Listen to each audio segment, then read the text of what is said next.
Our hearts beat to the city streets. We began to feel the fire. We rise like... Hello mga kaabangers! So for today's video guys, yes, dadalhin ko po kayo at ipapakita ko po sa inyo today ang isa sa mga activity or sports ng aking panganay. Okay, so today, nandito po tayo sa Jujutsu for Life Gym. This is a place for mixed martial arts or Jujutsu grappling. Yes, Brazilian Jujutsu po siya actually. And this is run by family or couple, Professor Felipe Amarante and Profesora Sofia Amarante, together with their son, Kai Amarante. Yes, guys. So, itong sports na to, guys, isa to sa pinakamalaking part at importanteng part ng pagkatao ng anak ko. Yun. He was doing this, or he started doing the Brazilian Jiu-Jitsu since he was 5 years old, guys. So, he's been doing this for like 8 years now. Can you imagine that? Most of the kids, I know, bihira na sa kids yung mag-i-stick sa isang bagay or isang it's not a profession but an activity or sports, okay? So this one, everything naman I guess needs dedication, tsaka patience, tsaka syempre effort yan. And of course, since sports yan, may mga competition, ganyan, that includes money and time. So, one thing I'm proud with my son is this Brazilian Jiu-Jitsu, including all the professor here or coaches, they really teach my son a lot of things, like a very, very good things. And one of them is yung discipline. Yes, guys. Akala nyo, Jiu-Jitsu or Brazilian Jiu-Jitsu is more on fight. No, guys. They also teach you how to be calm, yung discipline nga, and how to use your skills. Okay? Kasi, eto, pag nagkamali ka dito, you can hurt people seriously. Or you can hurt a person seriously. Pwede silang ma-disabled or kung ano pa man.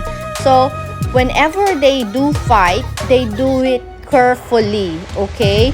So, yun yung kagandahan dito. Itong mga bata to, hindi to yung mga sige-sige-gang. Ito yung mga batang to, disiplinado ito. Kasi alam nila yung yung pwedeng mangyari sa tao kapag ginamit nila yung skills nila. Ganun siya, guys. Especially sa mga batang nandito ngayon, mga high belt na tong mga to, underage or under level. At yung mga skills nila talaga ay finesse na finesse. Guys, pag nakita nyo silang mag-roll sa isa't isa, you wouldn't like it. Akala mo nga mga bata lang. Dati nakakapag-roll pa ako sa anak ko. Pero ngayon, pag hinawakan niya yung braso ko, wala pa siyang ginagawa. Ouch! So, ganun sila kalakas, guys. Huwag niyong mamaliitin itong mga to. Mga soldiers of the future. Yung mga tipong ganun. Actually, pinagtitrain ko talaga sila para maging bodyguard ko Joke lang. I hope, diba? Parang, bakit ko kailangan ng bodyguard? I wish. Diba? So, but anyway, yung schools nila, gaya nga ng sabi ko, nagtuturo sila ng discipline, and they know that these skills need to be used to protect themselves or their loved ones and not to hurt people. And another things that they teach sa mga bata nito is marerelate mo siya sa buhay. Okay? In a way na halimbawa, pag nagdi-drill sila, okay, hindi pwedeng yung ikaw lagi yung panalo, okay? Kasi syempre, let's say yung skills mo is a lot higher from this person or these kids. Hindi pwedeng all the time ikaw ang mananalo. Kasi hindi ma-develop yung skills nung isa kung parating na lang siyang ganun.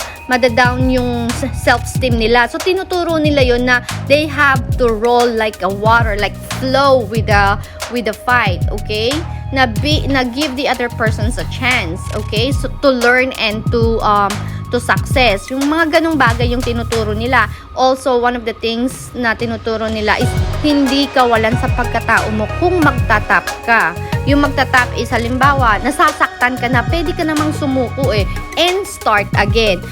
Ano din, connected din yun sa life, like in a real life, okay? If you made a mistake, just start it again and then learn from the mistakes that you did last time para hindi mo na siya uulitin, para magkaroon siya ng ibang outcome. Isa din yun sa mga tinuturo nila dito. And again, itong mga batang to, halos lumaki silang magkakasama. Nasubaybayan ko yung mga batang to sa paglaki nila dito sa gym na to.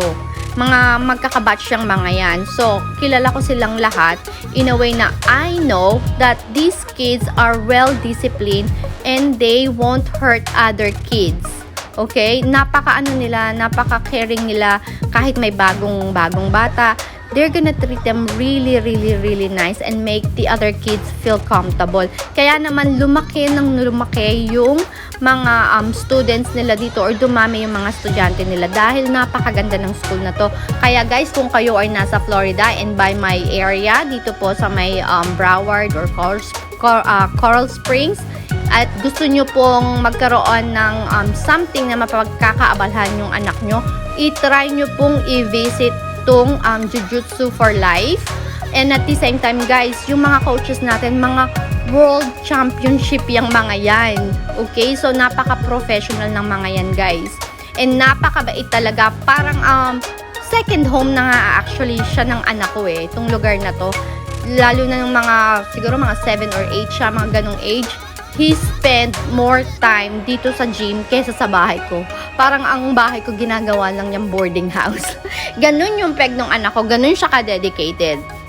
And ang kagandahan din dito is makikita mo yung buong family ng bawat bata. They really support their kids, especially pag may mga competition na andyan ng buong pamilya.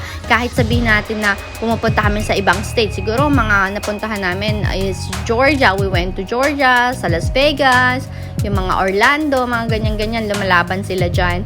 Makikita mo yung full support ng bawat family. So, dun pa lang, nabibuild nila yung caring and loving and being family-oriented na de-develop din yon dito sa gym na to. Ini-exercise din nila yung being family-oriented. Kaya naman love na love ko tong place na to. And I'm planning my son. Ako na talaga yung nagpaplano para sa kanya. No, kung gusto niya, I will support him if he wanna continue these sports. Me and my husband will always be here to support him. And hopefully this year, mag-level up pa kami. We're planning to start doing international and hopefully ma-achieve namin yon. And guys, again, itong mga batang to, sobrang babait nitong mga to. Sobrang disiplinado. Kaya kung yung anak nyo medyo makulit. No, if you guys yung gusto niyo yung may matutunan yung mga anak nyo, ipasok nila sa sports. Kahit hindi jiu-jitsu, anything sport, malamang naman yung mga professors, syempre magtuturo yan ng mga kagandahang asal. So, hindi lang natitrain yung physical nila, yung utak nila, pati yung values nila. Yun yung kagandahan. And at the same time, guys, kung meron kayong natutunan dito at meron pa kayong gustong matutunan, may gusto kayong tanong or gusto nyong makita yung ibang clip ng anak ko, yung mga video na, especially nung maliliit siya kasi lumalaban siya, may mga video ko nun, just let me know kung gusto nyong i-upload ko siya. Leave a comment, guys. Leave a comment. I advise you guys para malaman ko, okay? And kung talagang nagustuhan nyo siya, please follow, like, and share my videos, okay? Again, guys, this is Moron, and I'm happy to say thank you for staying and tuning in with me for today's video, okay? Once again, my name is Moron! Yeah! O, diba, guys? Bye!